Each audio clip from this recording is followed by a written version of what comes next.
What happened to chakra when we have surgery, cut or severe blow to the area chakras are located? Example, cut on the palms and the hands. Now remember this: the chakras are outside your body. Recuerda que los chakras están fuera de tu cuerpo. You can cut the leg. Te puedes cortar la The pierna, chakras are still there. pero el chakra sigue ahí. The form is still there. La forma del chakra está ahí. You can lose your arms, but the chakras is still there. It's still doing its work. Aunque no tengas brazos, los chakras y la energía del brazo sigue ahí. Chakras remain the same. Chakras can be only affected by your thoughts and cords.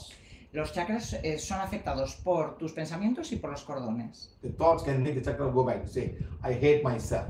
And the heart chakra gets affected by all this. Or I'm not going to ask forgiveness. The heart chakra. We have done a very beautiful video in Aspen by Laura with the video of heart chakra. But any forgiveness, heart chakra starts to work. প্রশ্ন এসেছিল, যখন আমাদের শরীরের কোনো অংশে surgery হয়, কোনো জোর আঘাত লাগে বা কেটে যায়, যেমন হাতের তালুতে বা হাতে কেটে যায়, তখন চক্ররা কী অবস্থায় থাকে? স্যার উত্তরে বললেন, চক্ররা কিন্তু আপনার শরীরের বাইরে থাকে।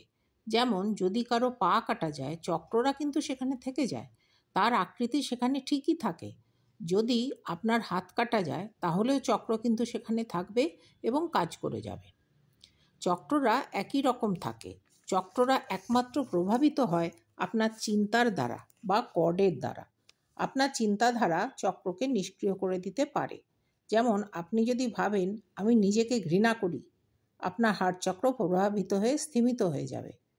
আপনি ভাবলেন আমি ক্ষমা কিছুতেই চাইব না, তাহলেও হার্ট চক্র প্রভাবিত হবে এবং স্থিমিত হয়ে যাবে। স্পেনে লরা ম্যাডাম একটি দারুণ ভিডিও বানিয়েছিলেন, যাতে দেখিয়েছিলেন যেই ক্ষমা প্রার্থনা করতে শুরু করলেন, হার্ট চক্র আবার সক্রিয় হয়ে উঠল, অর্থাৎ কাজ করা শুরু করলো। Sí, a veces los pensamientos, es decir, pues no quiero vivir o estoy mal, eso afecta a tu chakra corazón, por ejemplo, y los pensamientos, ¿no? Y las emociones pueden afectar a tu chakra. De hecho, se grabó un vídeo en Elche, se grabó un vídeo de los chakras, cómo pidiendo perdón todos esos chakras cambiaban, ¿no? La energía se transformaba. No, chakra damage, yes, you can take the healing one and start healing the one. But as you grow older and older, your chakras are not as strong as supposed to be. That's why you need to do divine connection, you need to do yoga, big yoga, self-healing, then chakras are always strong. Understand? So you must keep on doing all of these things. The blood will flow and the chakras will be ready, prana will come, you got to breathe in, breathe out, and you got to do a lot of work on the chakras. Take the sun prana, earth prana, and the good food that you eat. All this will help the chakras from being strong. Even as you grow older and older, when they're strong, you'll be fine. ¿Qué pasa? Que los chakras... sir বললেন, যদি চক্রের কোনো ক্ষতি হয়ে থাকে, তাহলে healing wand নিন আর healing করা শুরু করুন।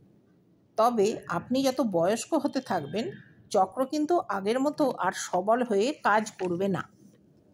তার জন্য আপনার দিব্যের সঙ্গে সংযুক্ত হতে হবে, যোগা করতে হবে, বেড যোগা করবেন, নিজেকে হিলিং করবেন, যাতে চক্র সর্বদাই শক্তিশালী থাকে।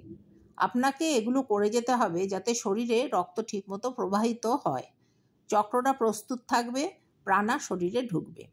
শ্বাস নেবেন, শ্বাস ছাড়বেন, প্রচুর পরিমাণে হিলিং করবেন, সূর্য প্রাণা করুন, পৃথিবী প্রাণা করুন, সঠিক খাদ্য খান। এই সবই আপনার চক্রদের সবল রাখবে। তাই আপনার বয়স বাড়লেও আপনার চক্রগুলি সক্রিয় থাকবে, ফলে আপনি ভালো থাকবেন।